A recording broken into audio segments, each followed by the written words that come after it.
Greetings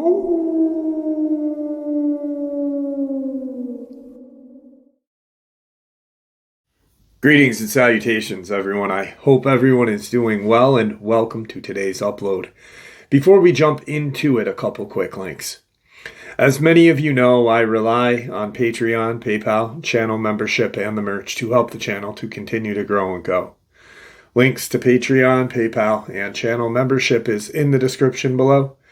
Merch displayed directly under the video. Also, Dogman Frightening Encounters, Volume 1 through 3, the audiobook versions. They were written and researched by Tom Lyons, narrated and produced by me, Jeff Nadolny. These audiobooks are available on Audible, Amazon, and iTunes, links to which are also in the description as well.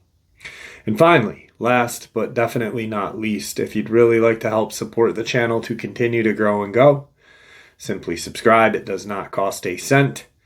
Click that like button, takes half a second. If you don't want to miss out on any of the informative uploads that I put out daily, click the bell icon, and folks, please leave a comment and share the video. Why? Well, because these things, they really do help this channel to continue to grow and go. They definitely do matter, and I do appreciate them. And with that, I have taken far too much of your time. Let's jump in to today's upload, shall we?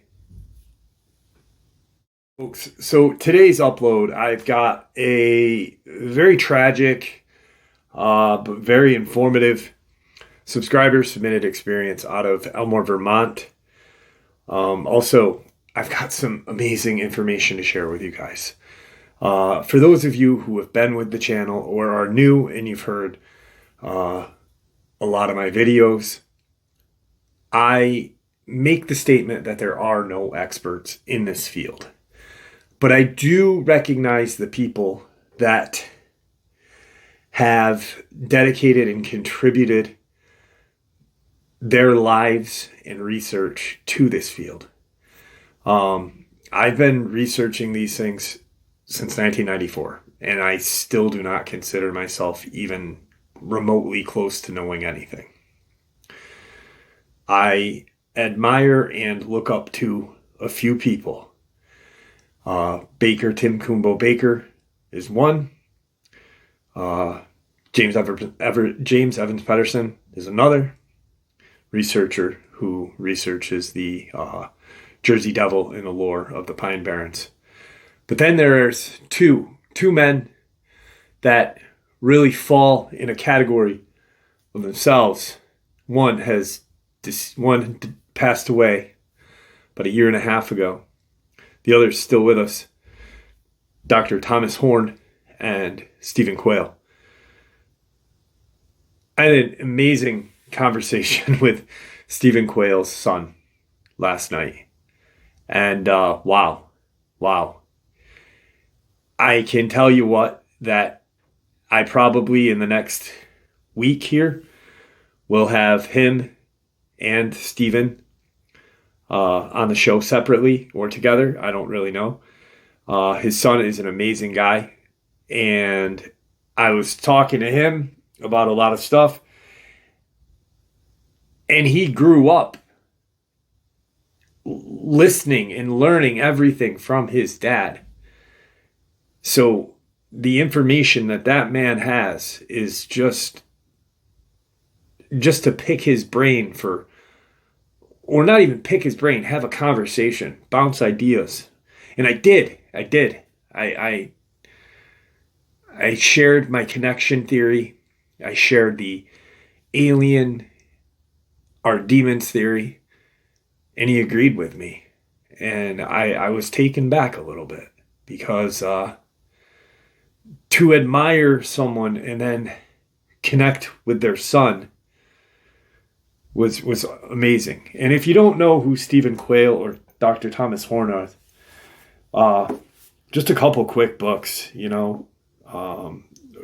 Also, Chris Putnam, an amazing guy who works with them, and Ron Disler.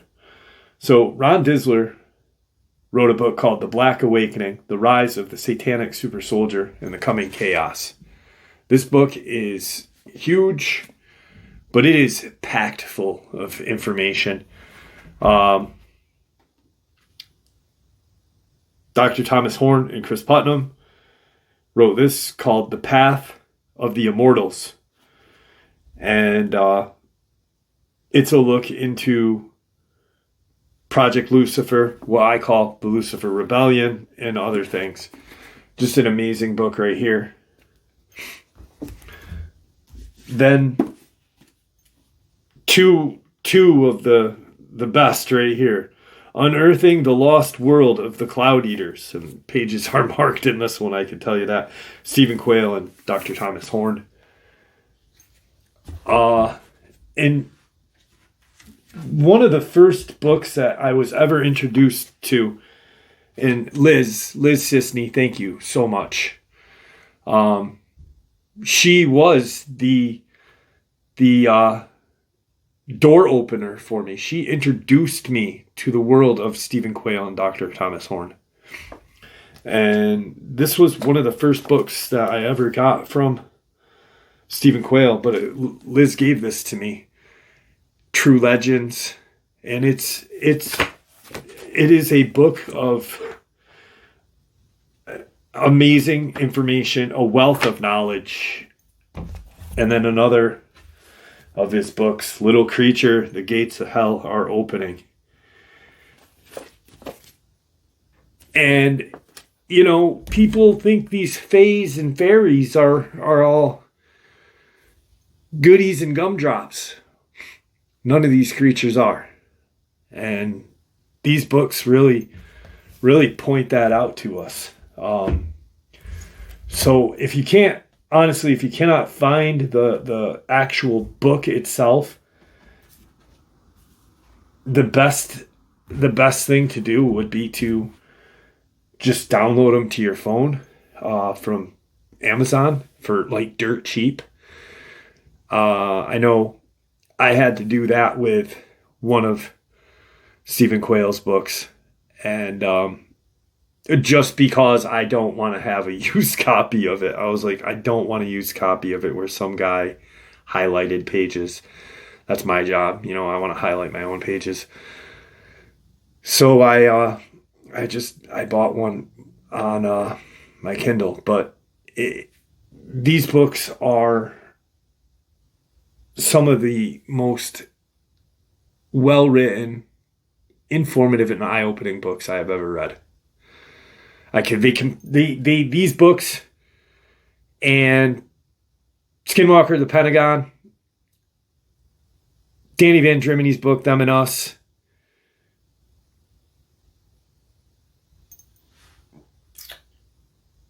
jeez, a few others. Bill Cooper's book, obviously, Behold the Pale Horse, are some of the most helpful and insightful. So I was starstruck when I was talking to him, to be honest with you. Starstruck. Fumbling over my words. And I know some of you are going to say you fumble over your words all the time. Whatever. But I literally was fumbling over my words. And I was so excited because I was talking to somebody that I could just bounce ideas off of and get his input. So, yeah, we got a lot to look forward to. And it's a dream, you know. It's a dream come true, to be honest with you, because I'm a freaking nobody. You know, I'm just a little YouTube guy that researches and reads and makes videos and shares my theories with you guys. Learning more from you than you learn from me. So let's get into this experience. All right. So I had an opportunity to speak with a gentleman and his wife, who was at the time of this experience 15 years ago, his girlfriend, that they had been together for a couple years at that point too. So it was not a new relationship, and they were both invested into the relationship. So they were a family, essentially, which you will see why I had to say that.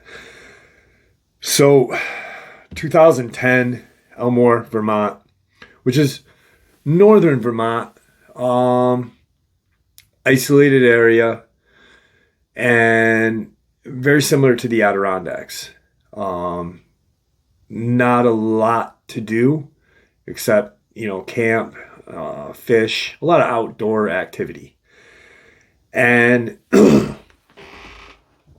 they decided that Brent and Danielle are their names. They had decided that they wanted to camp, and both very fascinated with UFO and the UFO phenomena at that time. Still are, and large into cryptids now as well. Actually, both have a very, very large disdain for Dogman. There is nothing but disdain for them.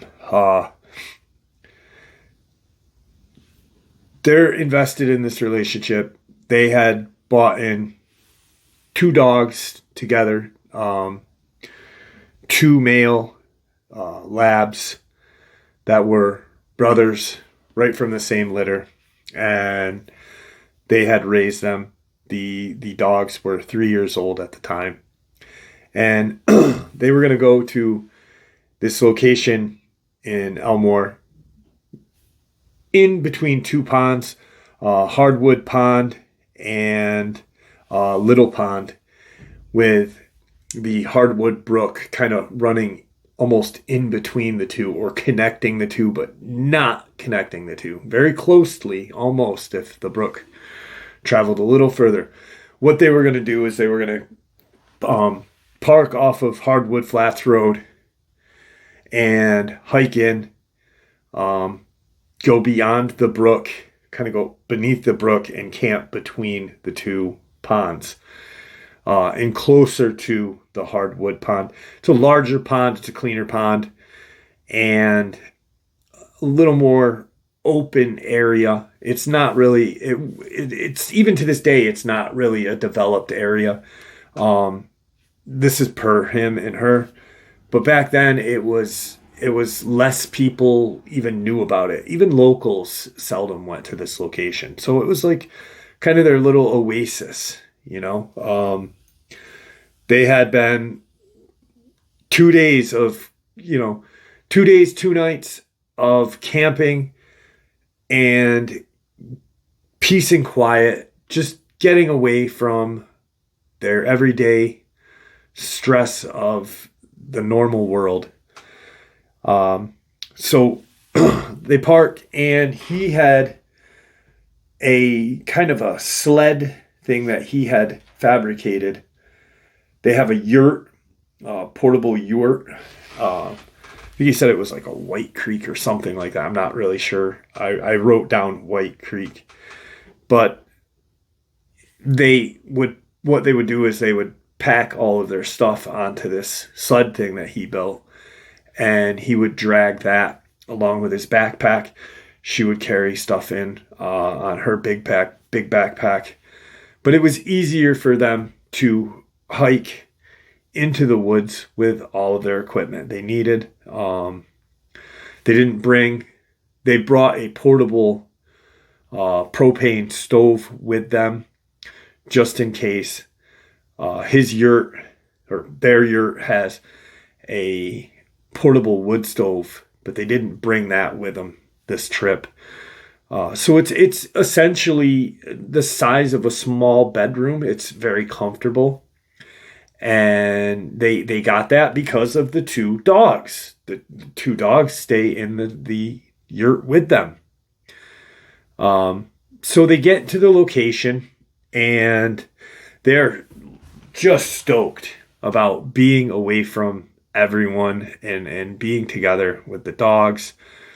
Dogs are both very well behaved, brought up hiking and able to hike without leads, but also were comfortable with having a lead on. It was one of those things that they had really dedicated a lot of time to these beautiful dogs. And so they get there and it's beautiful. They set up the tent or the yurt, and as they're going and setting stuff up, he's setting stuff up. She's kind of setting the site up, kind of finding some rocks to build a fire pit, and each doing an equal chore.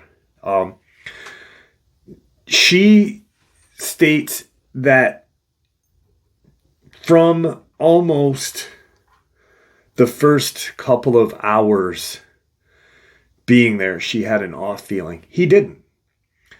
And she had not told him that during that time. But she was out collecting some firewood, some kindling, and locating just some rocks to make a small, secure fire pit. She had her dog with her, Mo, and his dog was back at the campsite. They named him after the Three Stooges, Curly, Mo and Curly. And so he's got his dog, she's got hers. She's got a good sized bundle of kindling, and Mo starts to look off into the woods, and she notices that his hackles had gone up a little. And he's kind of a low growl, but not an aggressive growl, just like something might have spooked him. And that's exactly what she thought at the time was, maybe a deer had spooked it, a quail. New England has a lot of quail, and we do as well. And when they, it could be dead silent in the woods, and you spook a couple of quail, it gets real loud quick, and then it's over. And so that's what she's thinking. She's like, maybe it's a deer, maybe it's a couple quail, or some turkey. And so she tells Mo, knock it off, let's go. And she turns to start walking, and he kind of looks back at the location that he was just growling at and goes right with her. So she had kind of an off feeling, but because the dog immediately went and turned and went with her, she didn't think that much more of it. It was honestly like, maybe there is a deer out there. Maybe there is some sort of wildlife. She gets back to the campsite, and she kind of puts the sticks down and stuff. They decide that they're going to cook on the fire. They're not going to use the propane stove for the evening. So they're going to have like some meats that they had brought. They had brought regular, steaks, potatoes, anything that could, essentially stay fairly decent for a couple days in a cooler. And so they're going to do some baked potatoes in the fire, just cook them right in the charcoal, and put a rack over part of the coals so keep half the fire at a nice kind of flame, the other half at a nice coal, and cook the steaks on that. Yurt's all set up. They got their campsite set up, and it is just starting to get dusk. They headed out fairly early in this daytime, so it wasn't a rushed job. This is a planned camping trip. This is well thought out, and they wanted to leave early enough so they could set up, have dinner, enjoy the evening, sit in their chairs with their dogs, and look up into the sky, because there's very little light pollution, and pretty much just cruise the sky for any kind of UFO, UAP, whatever you want to call that. And dinner's cooking. night goes as planned. So the night goes smoothly. They eat their dinner, and they end up cleaning up, sitting in their chairs, and just had a relaxing night. They both do not drink a lot. They had a couple of bottles of wine for 2 days, so they had 2 bottles of wine. They had maybe a couple of glasses each, so maybe two. Especially back then, it was max 2 each. And nothing out of the ordinary. Actually, he believes that, he goes, I believe the first night we didn't even see like a satellite move. It was just so nice just sitting in our chairs looking up. We found this great spot. We could just sit and relax. The dogs were right next to us, and the fire was at our feet. We were just comfortable. It was, the coals were warm enough, not producing a lot of light, so it was beautiful. And we go into the yurt maybe about 11:30, 12 o'clock, and head to bed. He believes it was around 2 or 3 in the morning that he had woken up, and the yurt that they own, it has like a leather or canvas floor with leather stripping that goes around it, that ties in. So you lay this canvas down, and it's got like a strip of leather all around it. And then when you put the yurt up, the yurt has holes that match up to the canvas. So it's essentially, the floor is no anything, critters can get in. And with that, the dogs really would have a real hard time of getting out. So he's out, she's out, and around 2 or 3, he wakes up to hearing both dogs kind of a low growl. And he kind of looks around the yurt and tells them, shh, be quiet, because if they're growling, he wants to hear what they're growling at. So he calls both dogs over to their bedding area, and he realizes that her dog Mo practically goes against the wall on her side and lays with his head towards her head, almost protecting her. And he kind of looks at that, and he doesn't put that together yet. And then he sees his dog Curly is almost the same way, but his dog's head is facing the door.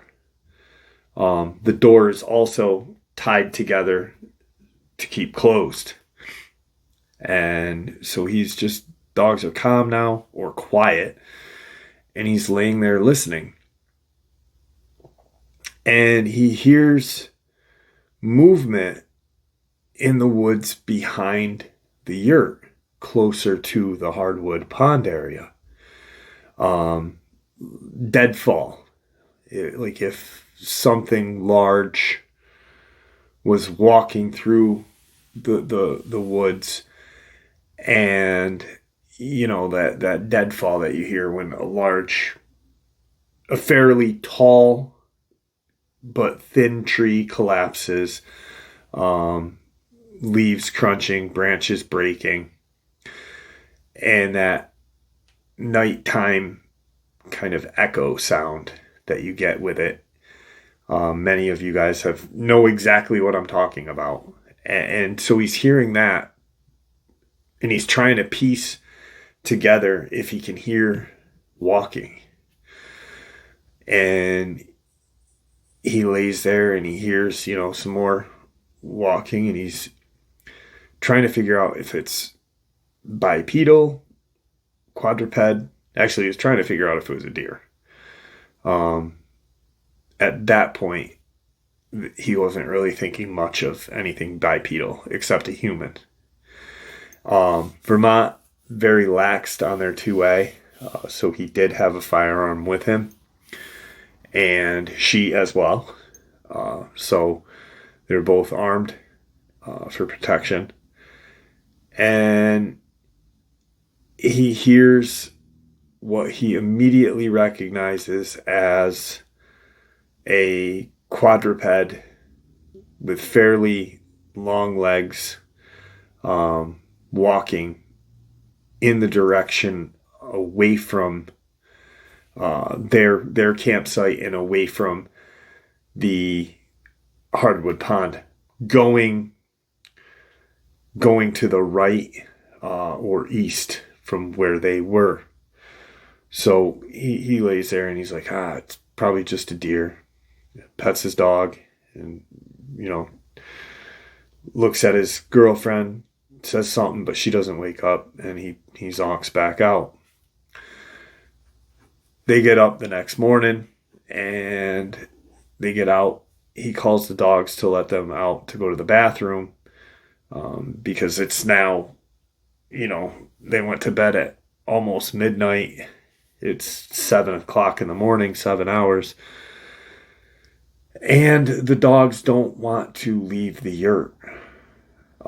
She's up making coffee, and which is very unusual for the dogs, especially her dog, because her dog and his dog are both extra protective of her, extra protective of Danielle.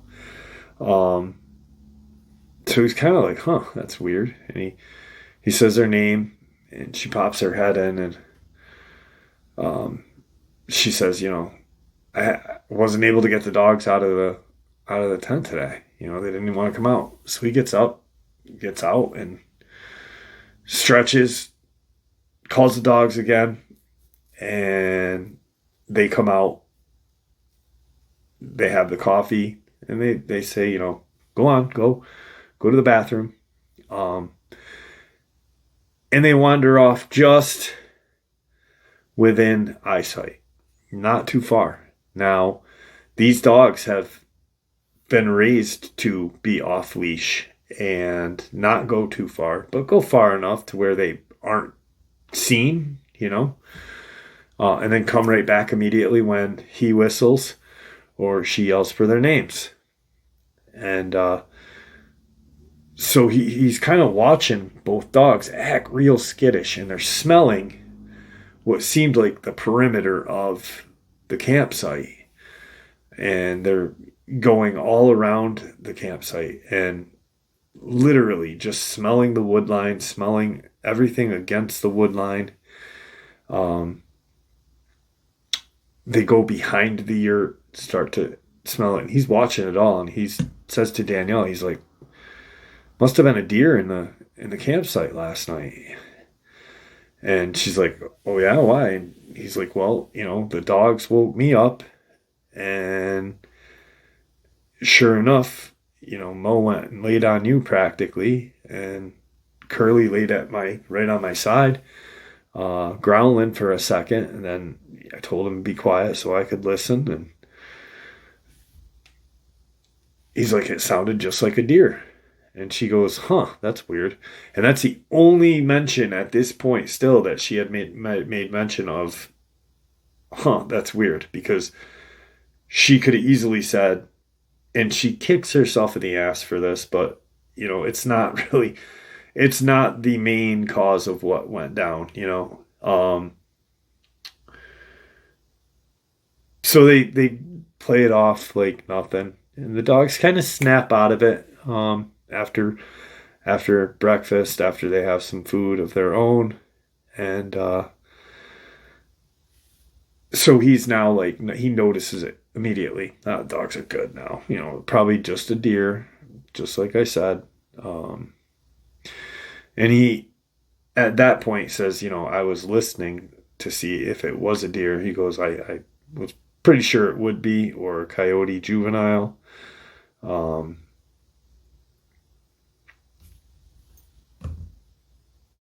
So he explains it to Danielle, and the dogs finally calm down.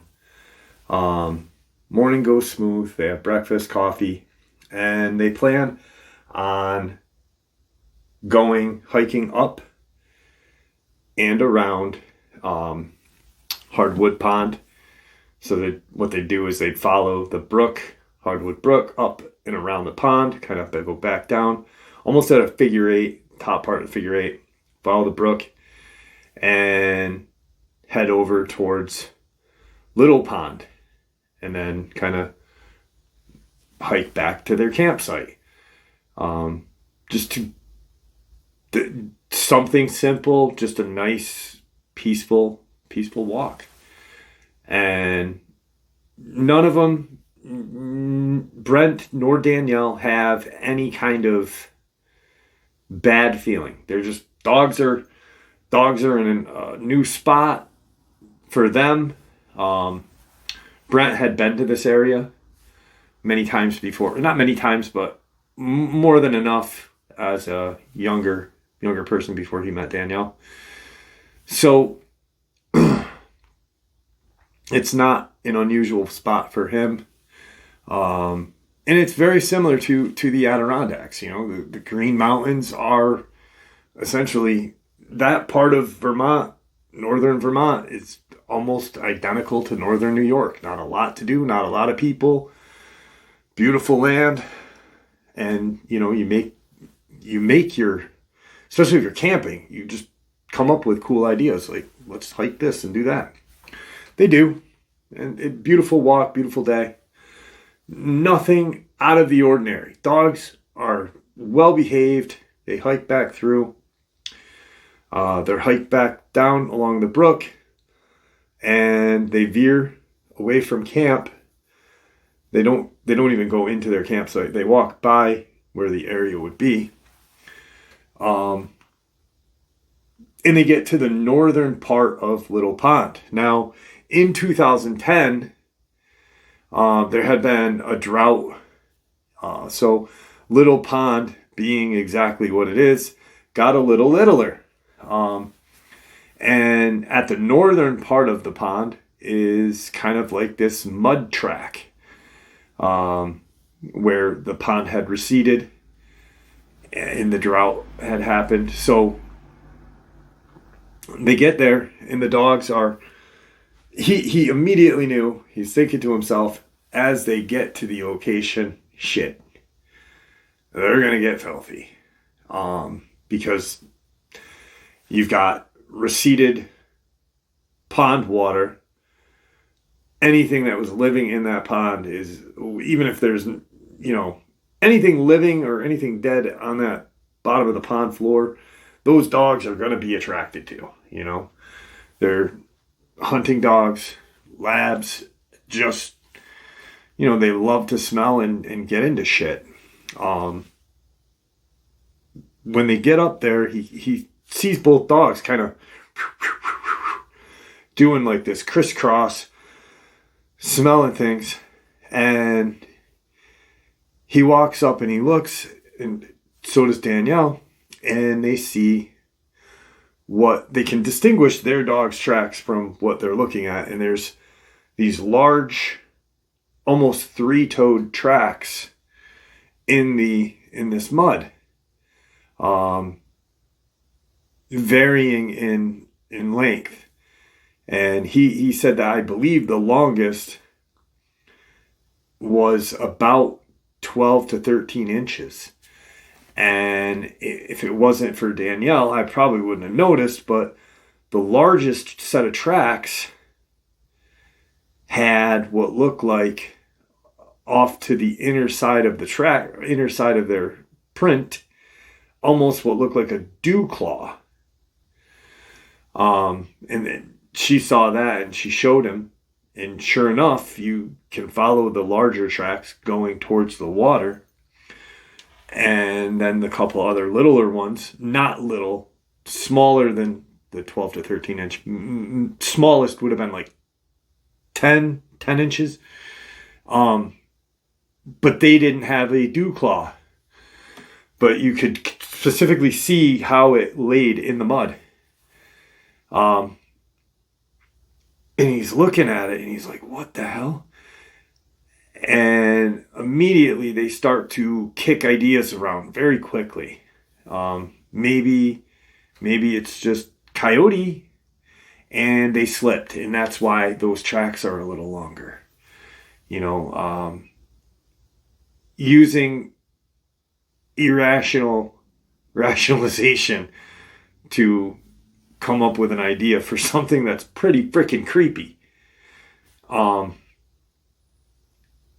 they both come to the conclusion that nope, it's, the dogs aren't doing it, so how would these things do it if it was coyote?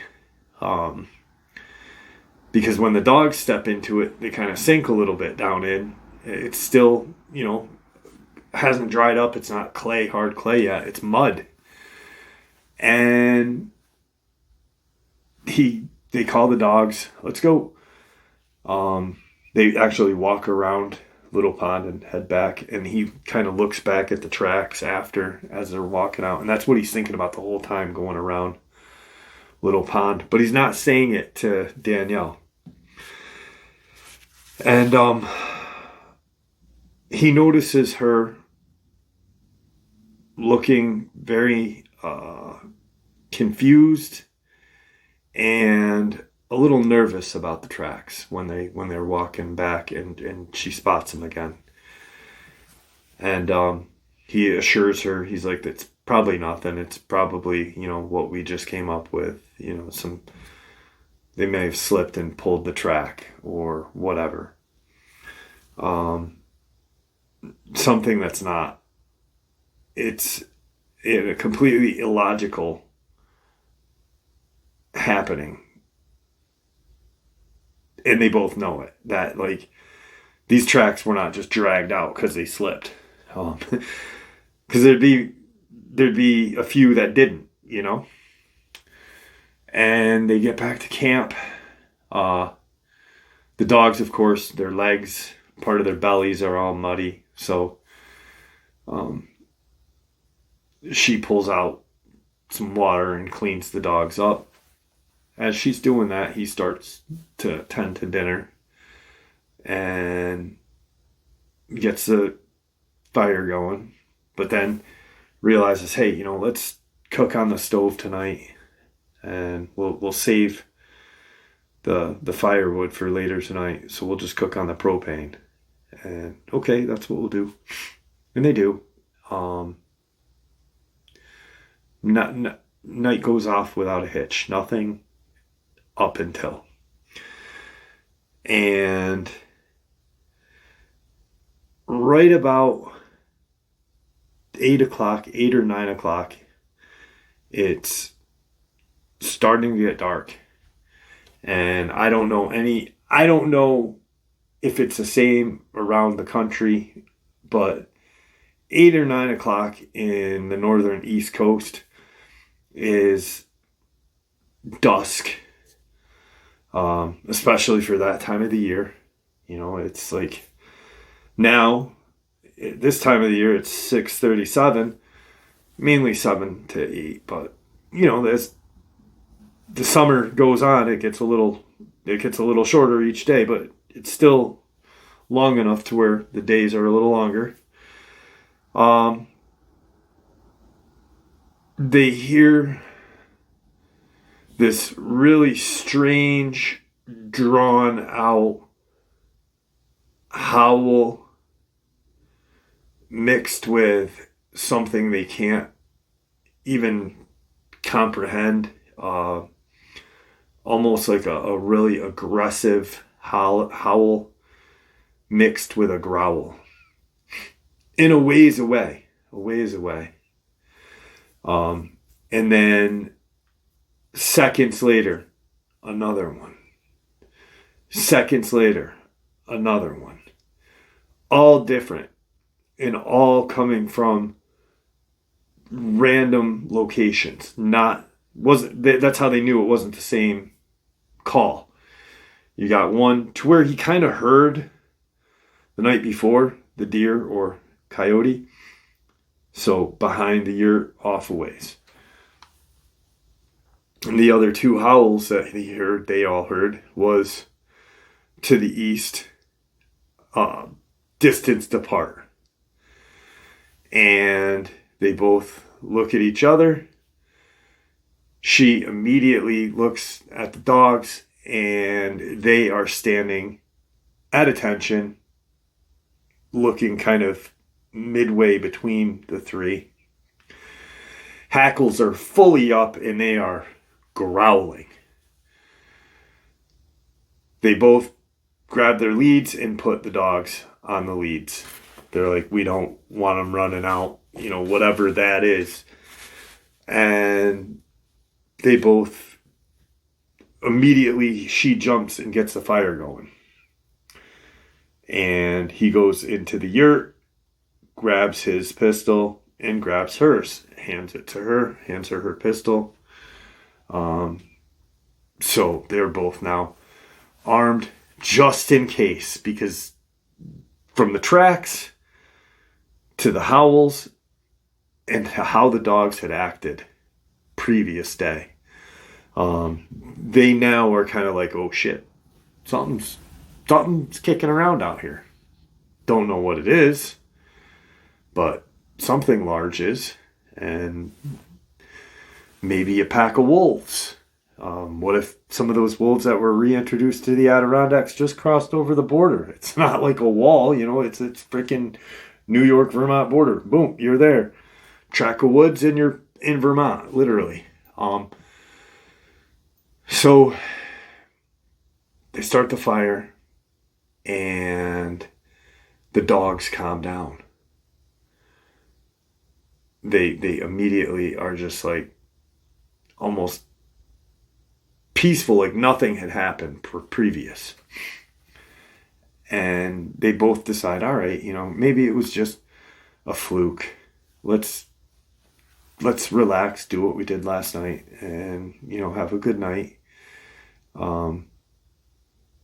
She's a little nervous, so she has a glass of wine. He remembers not having one, because he's like, I don't know, in his own mind, he's like, I don't know what it was. He goes, but I didn't want to jeopardize Danielle's safety, my own safety, with possibly having an alcohol buzz and not being able to think or be on my toes. So they sit down and they're looking up at the stars, and they see a couple little satellites, or what they believe were satellites. Either way, it's a UAP. It's unidentified because you can't see it unless you have a telescope. They're just going off what their eyes are telling them. And they hear a growl. This time it is on the east side of their campsite in the woods, and it sounded like it was directly beyond the wood line. So maybe 5 feet into the woods. Dogs are cowering. They have literally remained lying down, but their heads are pointed toward the area. They are lied down, cowering. Couple whimpers, and he said it was almost like this thing had an on switch, Jeff. He said, because I'm looking right where I knew the sound was coming from. He goes, and it was just dark besides the fire behind me. He goes, and then I see a blink. And it was just like if somebody had two of those green military flashlights from the 70s that you could put a red disc in and turn it on. He said, I see a set of red eyes just blip right in the woods. And I say, Danielle, look at this. Look behind us. And she sees it. And he said, just in case, no more wine. They noticed that the dogs are not going crazy. So he's looking at these eyes a couple times more, and what he thought was either the third or fourth blink that he had captured, he had seen, it blinks, and then there's nothing but the remaining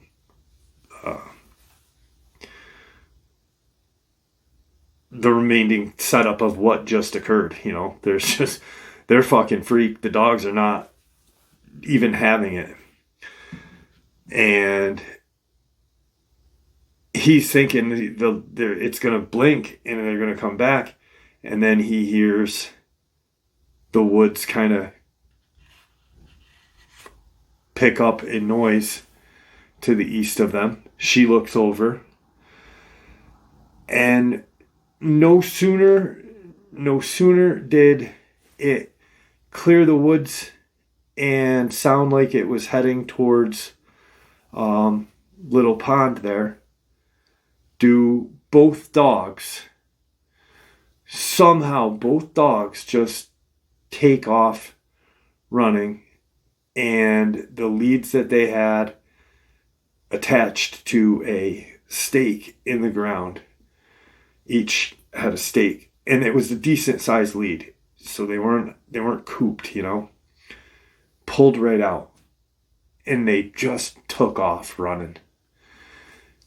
And he yells and she yells, both, Mo, Curly, what the hell, get back here, and it's dark, and they can hear the lead kicking through. They can hear the barking. These two dogs are on a hunting mission. And he's like, runs back to the tent, grabs his flashlight, and looks at Danielle and says, "Are you staying or are you coming?" He goes, "I wish you would come with me so I can keep you safe, or at least keep an eye on you and make sure nothing happens to you while I'm gone. But if you want to stay, you've got your pistol and you know how to use it, use it. Even if it's a freaking random person. Because if it is a person, they are messing with us to do something to us. So, use it for protection." Probably not the best advice, in case it was a person and murder charge, but he takes off to walk towards her, and she said, "Wait for me." And they both start walking, calling for their dogs. They proceed to walk maybe halfway to Little Pond, and they're yelling. They can hear the barks, they can hear, the noises of their dogs, and then it's silent, dead silent. And they both look at each other, realizing how dark it is, and realizing, hey, whatever made those tracks was probably behind our campsite. What I saw with those red eyes, they were like 5.5 feet off the ground, the eye shine. So that would put its shoulders to be maybe 4 feet off the ground. And he's like, "We need to get back to camp. We'll call for the dogs, but we need to just in case. Let's go." She's upset. He's upset. They get to camp, and they're both yelling for their dog. He decides to take a shot he shoots into the ground. If it was a person, it might have, scared them away. And the woods, after that initial, the woods just go silent. The first gun report, just dead silent. Completely silent. Like everything stopped. And they hear a yip and that pain sound a dog makes that nobody ever wants to hear their dog make. Just this pain, whatever.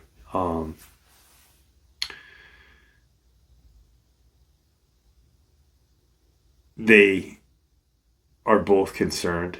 They're yelling for their dogs now.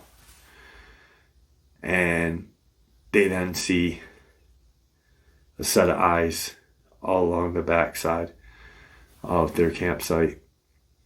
He puts some more firewood on the fire and says, I think probably the best thing to do is stack as much wood on that fire as we can, pull the rest of the wood, put it in the yurt, and whatever those things are, we'll sit in the tent. And if we have to shoot our way out, we will. But, let's focus on getting the dogs here. We'll call out for them for a day or two. We'll stay an extra day or two just to get our dogs. And they see the eye shine, so they're in the yurt. And for some reason, they kind of lost track of time. He doesn't know if it was because of the adrenaline dump and then a crash or whatever. They both kind of fell asleep. And they wake up, and it seemed like 2 hours went by, but it was max 15 minutes, maybe 20. And so he peeks his head out, and he sees what he sees is probably, it changed my view, and it changed my idea of what, and I've heard of dogmen actually doing a lot of interesting things, not just staring at people through their windows or chasing people, but I've heard of dogmen being able to actually try to open a car door just from the observations of try to open doors. So these things are intelligent. He's watching them, and he watches the backside of one go away. And he can see it. He sees the shoulders, the backside of the shoulders. He sees the legs, the arms. And he sees what he realizes are ears right aside of its head. And something that remotely looked like a tail. But this thing was 7.5, 8 feet.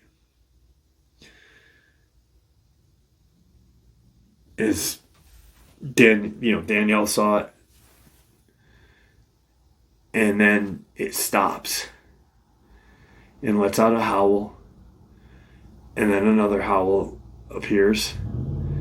And he looks that way to see if there's a set of eyes. And he sees a set of eyes. But he sees something else. And it looks like, and here's why I said I've shared stories of dogmen trying to open car doors, trying to open home doors, doing an assortment of things with their hands. They have an opposable thumb. They are very capable of doing things. Hell, a bear, and I've talked about this before, a bear with no opposable thumbs is quite possible of doing things if it needs to or wants to. It's a predator, it doesn't stop. So what he sees when he turns is, now mind you, he just watched the backside of a dogman walking away from the campsite. He sees this kind of mound about 50 feet away, and he sees 2 sticks stuck into the ground, or tree branches, trees, maybe even a freaking tree. And he squints and he looks and he shakes his head and he says, "Stay in the tent. I'll be right back. And don't open the door. Don't look at me. And she's like, "No, what the hell are you?" All concerned. just by and for her words, the shady way he was acting, trying to protect me when he knows I didn't need protection. They both kind of make that journey towards whatever they're seeing, and they realize that there are 2 sticks staked in the ground, and the mound or pile of whatever they saw was their dog's bodies stacked upon each other, and each head was stuck on that pole or branch or stick or tree, whatever it was made out of. And he looks and he's like, these things were not cut. These were ripped off. Like, it was just forceful. There's tendons and all kinds of gnarly stuff coming out from the bottom of it, to where if it was cut, it may have had a precision look to it. She screams, and as she screams, one of these dogmen immediately starts to run towards them. Just immediately. He fires a couple shots. It doesn't go down. He doesn't think he hit it because, one, he's still trying to figure out what the hell is going on. There's too much going on. We got the freaking dogs. It's fucking haywire here. The thing just stands there like it took it, turned around and ran the other way. And they get in the yurt. She's crying. He's trying to console her, but be on his toes. They hear the walking going around the yurt, maybe in a 5-foot perimeter of it. Not touching the wall, not doing anything disrespectful yet. And before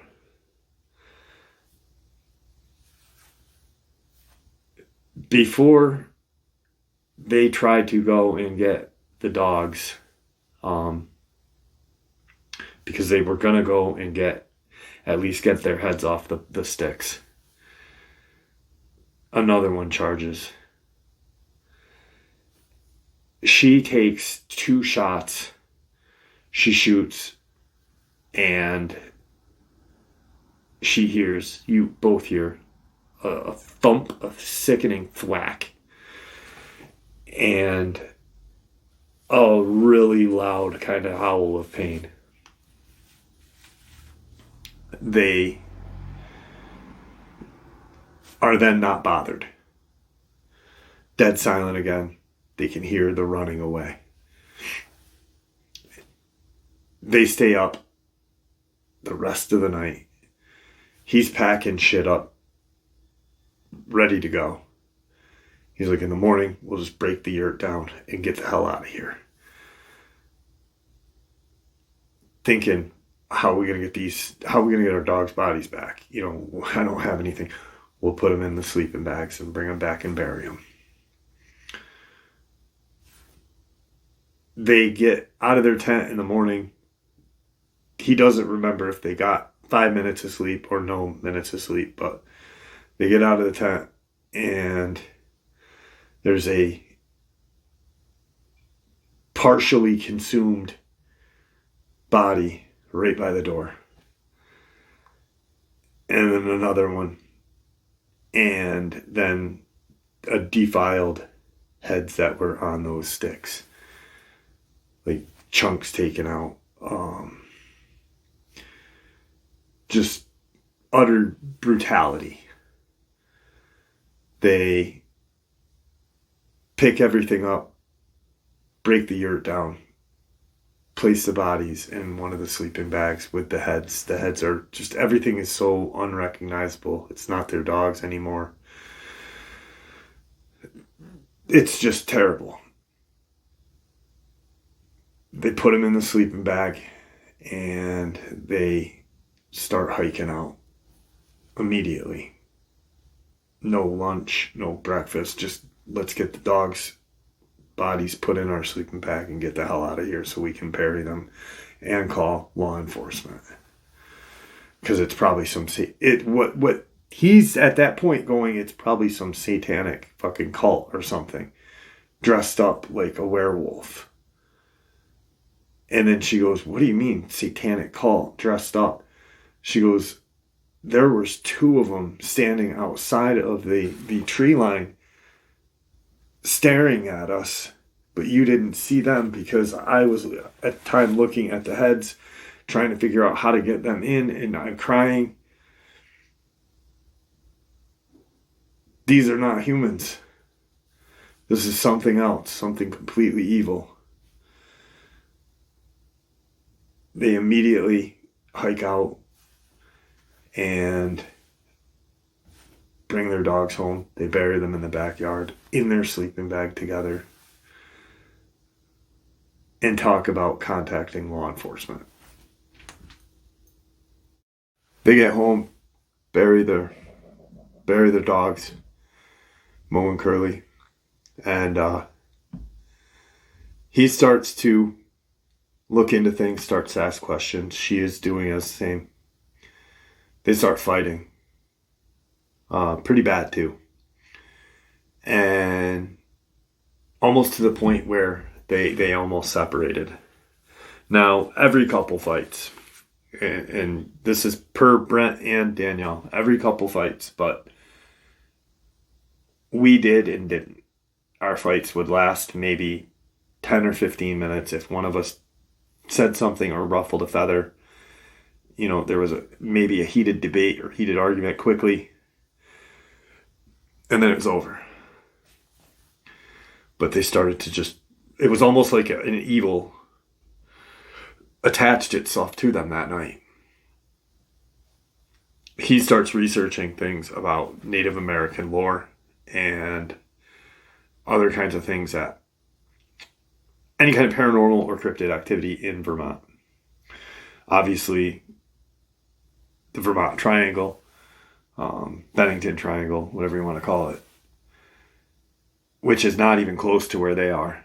But, you got areas in Vermont where people have disappeared, just like in the Adirondacks, just like in National Forest. And there's a heck of a lot of paranormal stuff. Like, this is an old area of land where, settlers come in, King Philip's War, a lot of history, Native American fighting. They end up, before splitting up, going to counseling.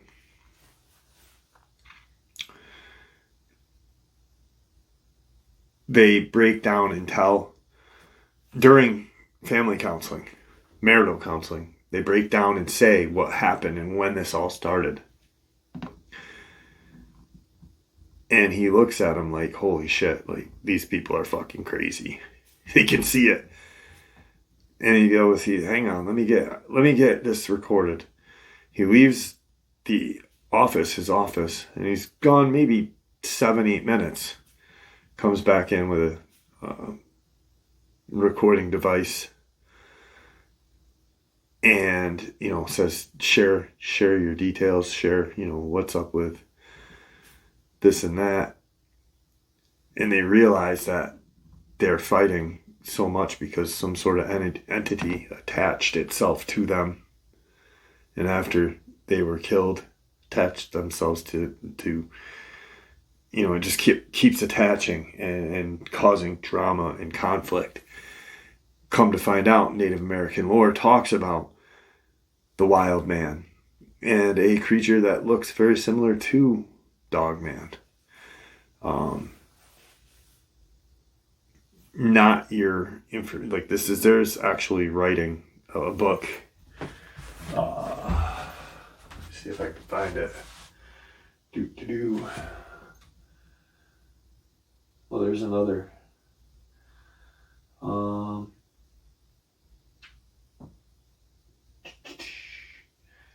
There's a Native American Iroquois supernatural right here. This isn't the book that he had looked into, but this talks about Iroquois, supernatural. And there is a mention of Dogman in here. There's a lot of other kind of demonic mentions that Native Americans believed in. So the doctor comes back in and says to them, I think you need to, have a conversation with somebody. And they kind of look at him like, what the fuck? And they both get up, and we're done with this, we don't want to talk with anybody else. We wanted to share this with you. And as they're walking out, of course, he's trying to stall them. Law enforcement is sitting in the parking lot. And they were being accused of animal cruelty and killing their own dog because the fucking shrink didn't believe what they saw, believed that they did it themselves because of their fighting so much. They took it out on the animals. So he called law enforcement. And luckily, it was a very young deputy that had experiences throughout Vermont with strange things. And he says, listen, I know where you guys were. And he said, I know there are shit that are in these mountains, in these woods, that we can't even begin to even think about. He's like, don't go back in there, say a prayer. I'm not going to even write this up. Don't go back to him.